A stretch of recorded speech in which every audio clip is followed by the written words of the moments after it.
స్తోత్రములు ప్రభువునకు.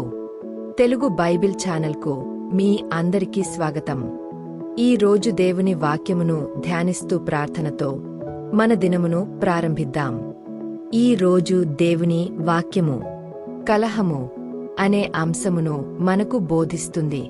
కలహములను విడిచిపెట్టి సమాధానముతో జీవించుట ద్వారా ఆయన చిత్తంలో నడుచుటకు మనము సిద్ధపడగలము.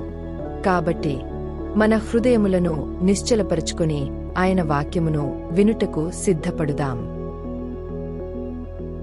కీర్తనల గ్రంథము 31వ అధ్యాయం 11 వచనం నుండి 24వ వచనాల వరకు. నా శత్రువులకందరికీ నేను నిందాస్పదుడనయున్నాను. నా పొరుగువారికి విచారకారణముగా ఉన్నాను. నా నెలవరులకు భీకరుడనై యున్నాను. వీధిలో నన్ను చూచువారు నా ఎదుట నుండి పారిపోవుదురు. మరణమై స్మరణకు రాకున్నా వానివలే మరువబడితిని. ఓటికుండ వంటి వాడనైతిని. అనేకులు నామీద దురాలోచనలు చేయుచున్నారు.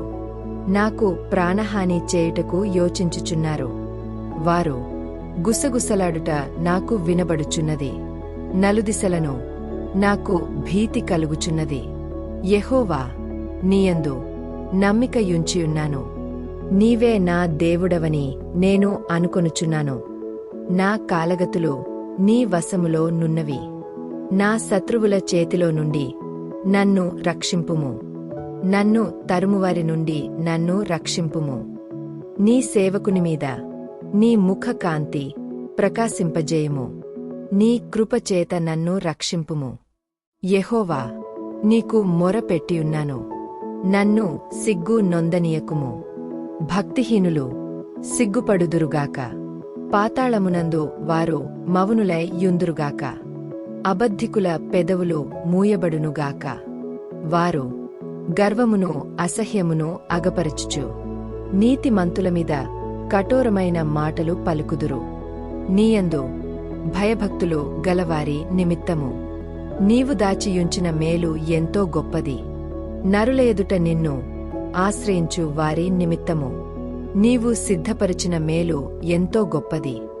మనుష్యుల కపటోపాయములు వారి నంటకుండా నీ సన్నిధి చాటున వారిని దాచుచున్నావు. వాక్కలహము మాన్పి వారిని గుడారములో దాచుచున్నావు. ప్రాకారముగల పట్టణములో యెహోవా తన కృపను ఆశ్చర్యకరముగా నాకు చూపియున్నాడు. ఆయన స్తుతినొందును గాక.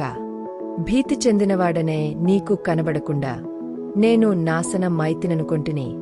అయినను నీకు నేను మొరపెట్టగా నీవు నా విజ్ఞాపనల ధ్వని నాలకించితివి. యెహోవా భక్తులారా, మీరందరూ ఆయనను ప్రేమించుడి. యెహోవా విశ్వాసులను కాపాడును. గర్వముగా ప్రవర్తించువారికి ఆయన గొప్ప ప్రతీకారము చేయును. యెహోవా కొరకు కనిపెట్టువారలారా, మీరందరూ మనస్సున ధైర్యము వహించి నిబ్బరముగా నుండుడి. న్యాయాధిపతులు గ్రంథము 8వ అధ్యాయం 1వ వచనం నుండి 6వ వచనాల వరకు. అప్పుడు ఎఫ్రాయిమీయులు గిద్యోనుతో, నీవు మా ఎడల చూపిన మర్యాద ఎట్టిది? మిద్యానీయులతో యుద్ధము చేయుటకు నీవు పోయినప్పుడు మమ్మునెల పిలువలేదని చెప్పి అతనితో కఠినముగా కలహించిరి. అందుకతడు, మీరు చేసినదెక్కడా, నేను చేసినదెక్కడా? అబీ ఎజెరు ద్రాక్షపండ్ల కోతకంటే ఎఫ్రాయిమీయుల పరిగె మంచిది కాదా? దేవుడు మిద్యానీయుల అధిపతులైన ఓరబును జేయబును మీ చేతికి అప్పగించెను. మీరు చేసినట్లు నేను చేయగలనా అనేను. అతడు ఆ మాట అన్నప్పుడు అతని మీది వారి కోపము తగ్గెను. గిద్యోనును అతనితోనున్న 300 మందియును అలసటగానున్నను శత్రువులను తరుముచు యొర్దాను నొద్దకు వచ్చి దాటిరి. అతడు, నా వెంటనున్న జనులు అలసియున్నారు. ఆహారమునకు రొట్టెలు వారికి దయచేయుడి. మేము మిద్యాను రాజులైన జెబహును సల్మున్నాను తరుముచున్నామని సుక్కోతు వారితో చెప్పగా, సుక్కోతు అధిపతులు జెబహు సల్మున్నా అను వారి చేతులు ఇప్పుడు నీ చేతికి చిక్కినవి గనుకన మేము నీ సేనకు ఆహారము ఇయ్యవలెనని అడిగిరి. రోమా పత్రిక 1వ అధ్యాయం 28వ వచనం నుండి 32వ వచనాల వరకు. మరియు వారు తమ మనస్సులో దేవునికి చోటియ నొల్లకపోయిరి గనుక చేయరాని కార్యములు చేయుటకు దేవుడు భ్రష్ట మనస్కు వారినప్పగించెను. అట్టివారు సమస్తమైన దుర్నీతి చేతను, దుష్టత్వము చేతను, లోభము చేతను, ఈర్ష్య చేతను నిండుకొని మత్సరము, నరహత్య, కలహము, కపటము, వైరమను వాటితో నిండినవారై కొండెగాండ్రును, అపవాదకులును, దేవద్వేషులును, హింసకులును, అహంకారులును, బింకములాడువారును, చెడ్డవాటిని కల్పించువారును, తల్లిదండ్రులక విధేయులును, అవివేకులును, మాట తప్పువారును, అనురాగరహితులును, నిర్దయులునైరి. ఇట్టి కార్యములను అభ్యసించువారు మరణమునకు తగనవారు అను దేవుని న్యాయ విధిని వారు బాగుగా ఎరిగియుండియు వాటిని చేయుచున్నారు. ఇది మాత్రమేగాక వాటిని అభ్యసించు వారితో సంతోషముగా సమ్మతించుచున్నారు. ప్రభువా, మా హృదయములలో ఉన్న కలహ స్వభావమును దూరము చేయుము. సమాధానముతో, ప్రేమతో జీవించుటకు మాకు సహాయము చేయుము.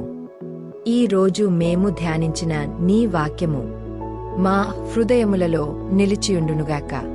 కలహములను విడిచిపెట్టి నీ చిత్తములో నడుచుటకు మాకు బలమును ప్రసాదించుము. యేసు నామములో ప్రార్థించుచున్నాము. ఆమెన్.